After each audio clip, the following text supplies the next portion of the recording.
না জানিয়ে হঠাৎ যখন বাসায় মেহমান চলে আসে তখন কি আর করার, বাসায় যেটা আছে সেটা দিয়ে মেহমান আপ্যায়ন করতে হয়। আর মেহমান আসলে কখনোই আমি রাগ হই না, কারণ এটা আল্লাহর একটা রহমত। মেহমান আসলে সেই ঘরে বরকতও বেশি থাকে। হ্যালো এভরিওয়ান, আসসালামু আলাইকুম। কেমন আছেন সবাই? আশা করি সবাই সবার জায়গা থেকে অনেক অনেক বেশি ভালো আছেন। তো দুপুরে রান্না বান্না শেষ করার পর, খাওয়া দাওয়া শেষ করার পরে যখন একটু বিশ্রাম নিতে যাব তখনই দেখি বাসায় মেহমান হাজির। তো কি আর করার ছিল, আমরা যেহেতু বাসায় দুজনই থাকি রান্না বান্না একটু কম কমই করি, কারণ বেশি রান্না বান্না করলে দেখা যায় যে ওইটা পরের দিন আবারও খেতে হয়। আর বাসি খাবারটা আপনাদের ভাইয়া একদমই খেতে চায় না। প্রথমে কিছু ডাল ধুয়ে আমার আজকে রান্নার আয়োজন ছিল যে একটু পাতলা ডাল রান্না করব, সাথে একটু মুরগি ভুনা করব। তো আমি প্রথমে কিছু ডাল ধুয়ে সেটা কিন্তু চড়িয়ে দিয়েছি।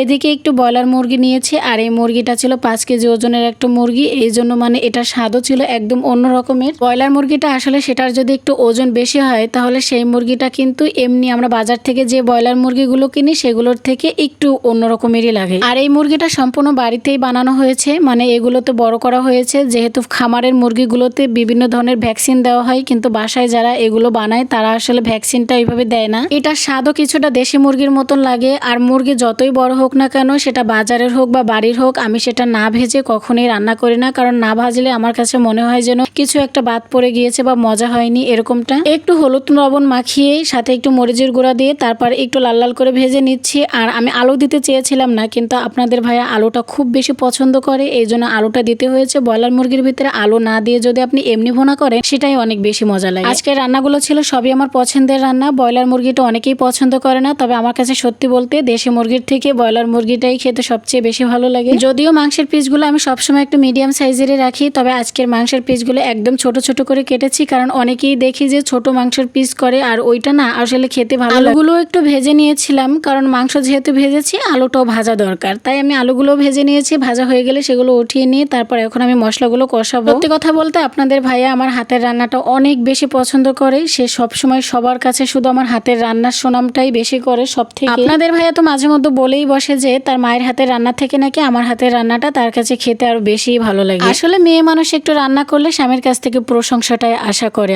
আর যে যাই হোক না কেন, স্বামী যদি প্রশংসা করে তাহলে তো আর কোনো কথাই নাই। কারণ সংসারে এত কষ্ট, এত কিছু, এত কাজ, কোনো ক্লান্তি নেই, শুধু একটু স্বামীর ভালোবাসা পেলেই সব যথেষ্ট। আর আমার মনে হয় প্রতিটা মেয়ে তার স্বামীর কাছ থেকে এটাই আশা করে যে তার রান্না ভালো হোক বা খারাপ হোক, তার স্বামী যেন তার রান্নার সুনাম করে। মশলাগুলো আমি একটু সময় নিয়ে কষিয়ে নিয়েছি, অল্প অল্প পানি দিয়ে, কারণ সেটা তো ভিডিওতে দেখানো সম্ভব না, অনেক বড় হয়ে যাবে ভিডিওটা, এই জন্য। তারপর যে কলিজা, চামড়া এগুলো ছিল সেগুলো একটু প্রথমে কষিয়ে নিয়েছি, দেন আলু আর মাংস ভেজে রেখেছিলাম, তারপর সেটা দিলাম। এখন একটু 2-4 মিনিট এটাকে একটু কষিয়ে নিব, কারণ এই মশলার ভেতরে ভাজা মাংসগুলো যদি একটু কষিয়ে নেন তাহলে আর একটু ভালো হয়। অনেকে কষায় না, এমনি পানি দিয়ে তার উপরে দিয়ে দেয়, তবে কষিয়ে নিলে রান্নাটা আর একটু বেশি ভালো হয়। কষিয়ে নিয়ে হয়ে যাওয়ার পরে আমি এখানে পরিমাণ মতন পানি দিয়েছি। যেহেতু মাংস আর আলু আগে থেকে আমি ভেজে নিয়েছি, শুধু আলুটা একটু সেদ্ধ হওয়ার জন্য পরিমাণে একটু বেশি পানি দিয়েছি, না হলে আরো একটু কম পানি দিতাম, কারণ ভাজা মাংসে বেশি একটা পানি দেওয়ার প্রয়োজন পড়ে না। আপনাদের ভাইয়া গরম থেকে এসে বলতেছে তার অনেক ক্লান্তি লাগতেছে, তো ভাবলাম যে একটু আম কেটে তাকে দিই। যদিও এখন রান্নাবান্না করতেছি, তাকে সেবা যত্ন করা সম্ভব হয়ে উঠতেছে না, তারপরও রান্নাটা একটু সাইডে রেখে তাকে একটু আম কেটে দিচ্ছিলাম। আসলে স্বামীর সেবা যত্ন করাটাও অনেকটা বেশি ভাগ্যের ব্যাপার। আল্লাহ তাআলা বলেছে, আপনারা অনেকেই জানেন, যে আল্লাহর পরে যদি মেয়েদের কাউকে সিজদা করতে বলতো তাহলে প্রথমেই তার স্বামীকে বলতো। যদিও আমি ওইভাবে পেরে উঠি না, বিভিন্ন বিষয় নিয়ে সংসারে টুকিটাকি ঝগড়া ঝামেলা হয়েই থাকে। আর আমার মনে হয় প্রতিটা মেয়ের সংসারে কম বেশি হাজবেন্ডের সঙ্গে ঝগড়া থাকবে, এমন কোনো পরিবার নেই যেই পরিবারে ঝগড়া ঝামেলা না হয়। আর ঝগড়া ঝামেলা থাকাটাই হয়তো বা ভালো, তাহলে ভালোবাসাটাও স্বামী স্ত্রীর ভিতরে অনেক গভীর হয়। দুজনে দুই জায়গায় ঝগড়া করে চলে গেলেও ঝগড়ার কথা মনে পড়লে তখন বেশি খারাপ লাগে। তো যাই হোক, মেহমানের জন্য বিকালে একটি বিরিয়ানি রান্না করতেছিলাম, আর